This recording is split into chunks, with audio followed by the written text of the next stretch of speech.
But like I used to deal with like a massive addiction No, of porn. How bad was it? Like 4-6 times a day, just like, yeah, it was really bad, man. So I hired a coach. I did like the whole entire thing, like nofap, and yeah, it's been really, really challenging and amazing at the same time. So yeah, like the whole sexual transmutation thing, it's a real thing, man. I feel so much better like when I'm not ejaculating.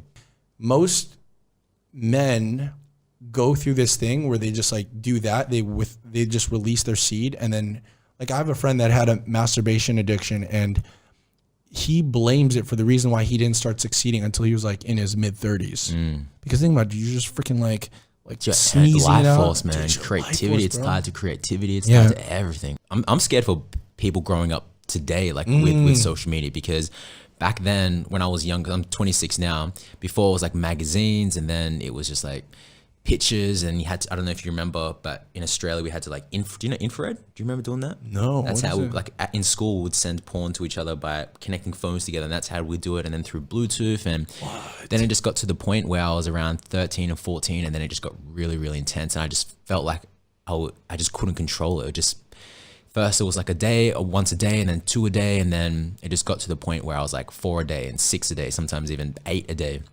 And I was like, man, this is really, really hard.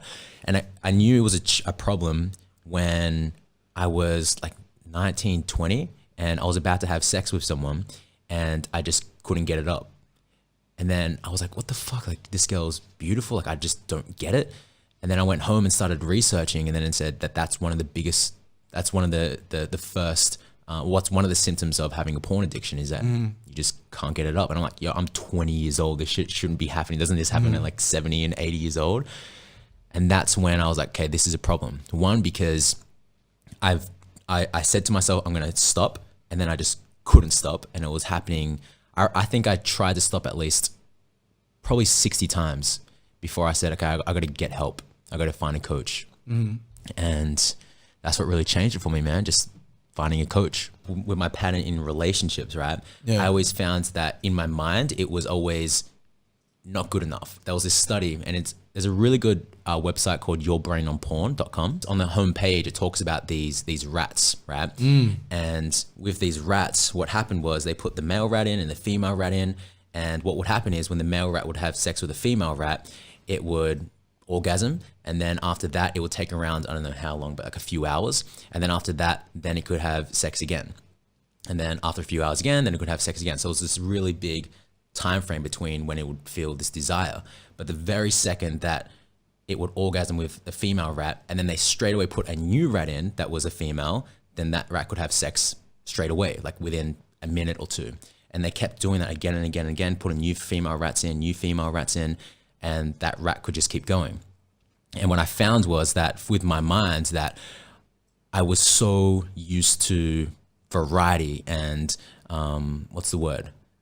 There's another word for like new. But I was always trying to find a novel. Novelty. Yeah. Right? I was so used to like novelty. So when I was with a woman, I found that I would be satisfied, but then I would want something different, something new, something better in my mind, you know? Did that ever fuck up like relationships Hell with really yeah, awesome man. women? So it fucked me up so bad, and I had to deal with a lot of shame and guilt around hurting other women as well, because I was just in a toxic space, you know. I just wanted to post that video from a podcast that I was just on recently, because I think that it's an important conversation to have around porn, because there's not many people speaking about it, and it's something that a lot of men and women are suffering with.